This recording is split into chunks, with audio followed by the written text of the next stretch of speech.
भारत में अक़लियतों पर बहिमाना मज़ालिम का सिलसिला जारी है। छत्तीसगढ़ में इंतहा पसंद हिंदुओं के मसीही कबाइल पर हमले मामूल बन गए। भारतीय अखबार दी वायर के मुताबिक 18 मई को 100 से जायद बजरंग दल के गुंडों ने चर्च पर धावा बोला और मसीहियों को जबरदस्ती हिंदू मजहब इख्तियार करने पर मजबूर किया। चर्च में तोड़फोड़ की गई, बच्चों और खवातीन को तशद्दुद का निशाना बनाया गया और सितम बालाए सितम पुलिस ने भी मुकदमा दर्ज करने से इनकार कर दिया। दी वायर के मुताबिक इंतहा पसंदों को मोदी सरकार की पुष्टपनाही हासिल है।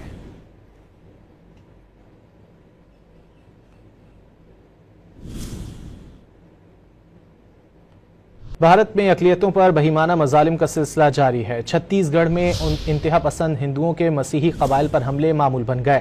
भारतीय अखबार दी वायर के मुताबिक 18 मई को 100 से जायद बजरंग दल के गुंडों ने चर्च पर धावा बोला और मसीहियों को जबरदस्ती हिंदू मजहब इख्तियार करने पर मजबूर किया।